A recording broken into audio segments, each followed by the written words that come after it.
Je discutais l'autre jour avec l'un de mes collaborateurs. Et bien sûr, il y a toujours des défis quand nous interagissons avec le monde. Et pour devenir surnaturel, vous allez devoir faire ce qui n'est pas naturel. Cela signifie que vous allez devoir donner quand tout le monde manque et prend. Cela signifie que vous allez devoir aimer quand tout le monde juge.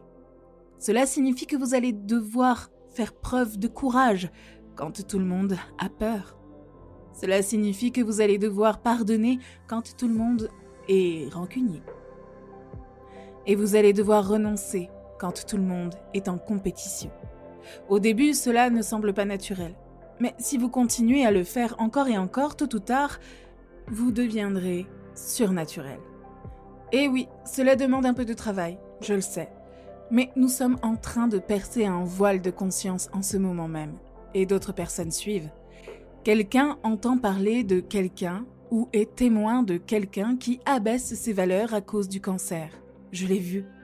Une personne a la valeur exacte, la même condition, et elle abaisse ses valeurs.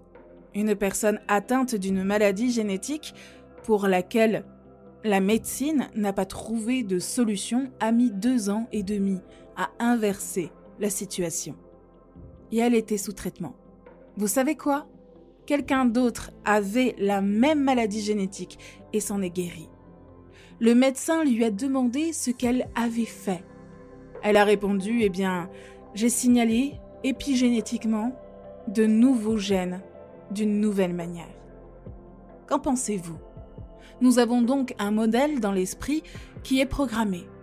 Si vous menez votre vie avec trop de passion, vous l'aurez. Que vous soyez Martin Luther King, William Wallace, Mahatma Gandhi, Jeanne d'Arc, John Lennon ou Abraham Lincoln. Si vous sortez d'une tradition, vous risquez votre vie. Mais vous savez, nous avons peur d'être persécutés si nous agissons en tant que leader. Et nous sommes à un moment de l'histoire, vraiment un vrai moment de l'histoire, où nous devons commencer à ne plus mourir pour la vérité, mais à vivre pour la vérité. Mais vous savez, ma loi préférée en biologie est l'émergence. Vous avez déjà vu un groupe de poissons en mouvement qui se retournent tous en même temps ? Ou une multitude d'oiseaux, vous savez, vous allez à Austin et vous voyez ces chauves-souris s'envoler du pont où je me trouvais. Elles sont toutes cohérentes. Elles se déplacent toutes comme un seul esprit. Si l'on étudie ce phénomène en biologie, on pourrait penser qu'il y a un leader que tous les autres suivent. C'est un phénomène descendant. Mais en fait, si vous ne le saviez pas, il s'agit d'un phénomène de bas en haut. Il s'agit d'un seul esprit. Tout le monde dirige en même temps. Ainsi, si vous surmontez votre colère, votre agressivité et votre jugement, et que la personne à côté de vous surmonte sa peur, son anxiété et son inquiétude, et que nous faisons le travail, tout à coup, nous commençons à nous montrer dans une énergie différente, dans un état différent, et ce n'est pas naturel au début.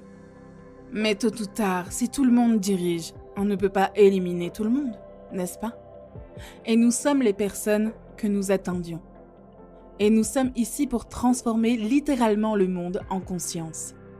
Et je sais maintenant que si j'ai 50 personnes assises devant la salle, ou 70 personnes assises devant la salle, portant un moniteur de fréquence cardiaque, et que j'ai 600 personnes dans le reste de la salle élevant leur énergie et posant l'intention sur cette fréquence, que les personnes devant la salle reçoivent cette énergie et enrichissent leur vie, comment se fait-il que 90% d'entre elles entrent toutes en cohérence cardiaque exactement au même moment, exactement le même jour, exactement au cours de la même méditation ? Voyez-vous, nous sommes liés par un champ d'énergie invisible, et cette connexion s'appelle l'amour. Voici donc ma question. Quelle part de votre énergie créatrice est liée à la culpabilité ? Quelle part de votre énergie créatrice est liée à la honte ? Quelle est la part de votre énergie créatrice qui est liée à l'insécurité de ce que les autres pensent de vous? Quelle part de votre énergie créative est liée au contrôle? Parce que c'est une énergie précieuse que vous pouvez utiliser pour concevoir un nouveau destin. Et lorsque cette énergie se déplace, le premier endroit où elle se déplace, c'est ici. Et tout d'un coup, vous commencez à vous connecter à quelque chose de plus grand. Lorsque vous traversez cette rivière pour passer de l'autre côté, de nouvelles expériences vous attendent. Comme je l'ai dit à un de mes amis, dont la vie s'est effondrée parce qu'il faisait ce travail, beaucoup de gens auront dit « Oh mon Dieu, mais je savais, je lui ai dit. » Tu sais quoi? L'énergie que tu vis n'est plus liée à ton passé. Tu es dans une vibration différente. Tu appartiens à l'avenir. Et vous savez quoi? Nouvelle femme, nouveau travail, meilleur travail. J'ai été licenciée en tant que vice-président d'une université. J'ai été virée, sans raison. Et j'ai dit, ne te laisse pas emporter par tes émotions. Ne le prends pas trop à cœur. Quand tu n'arrives pas à comprendre, c'est que c'est plus grand que toi.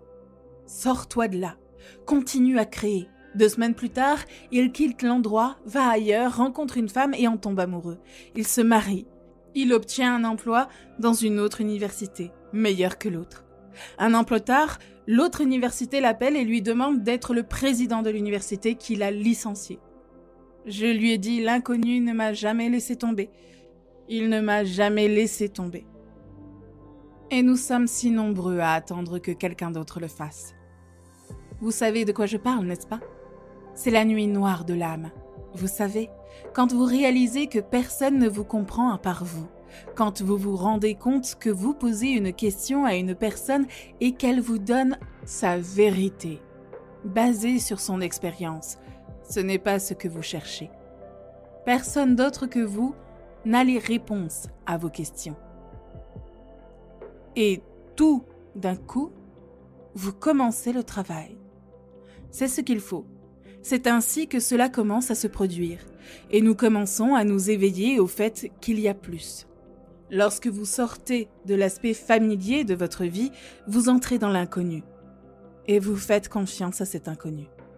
Vous conviendrez avec moi que lorsque vous commencez à sortir de l'inconnu et que vous faites confiance à un avenir qui n'existe pas pour vous, la question est de savoir si vous pouvez croire en un avenir que vous ne pouvez pas encore voir ou expérimenter avec vos sens, mais auquel vous avez pensé suffisamment de fois dans votre esprit pour que votre cerveau se soit littéralement transformé pour donner l'impression que l'expérience a déjà eu lieu.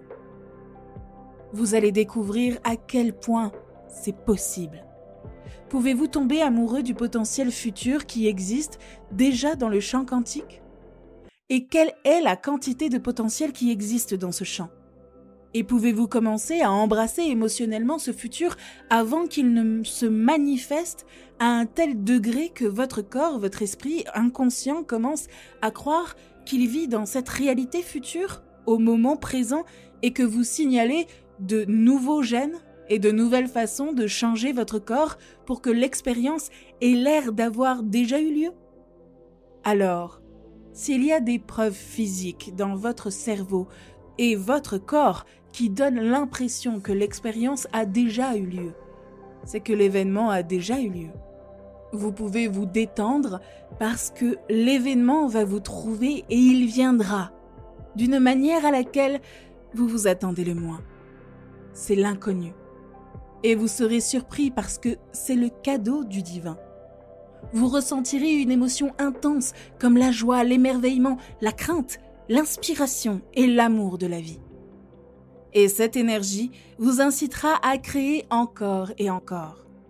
Et il y a maintenant suffisamment de gens qui le font pour que je sache que c'est en train de devenir une loi. Cela devient possible. Et voilà, la vidéo est terminée. Je vous remercie infiniment. Si vous êtes toujours là, n'hésitez pas à vous abonner, à liker la vidéo et à commenter ce que vous avez ressenti sur cette vidéo. Je serai ravie de vous lire. En attendant, Je vous souhaite une belle journée et je vous dis à très bientôt sur Espace Motivation.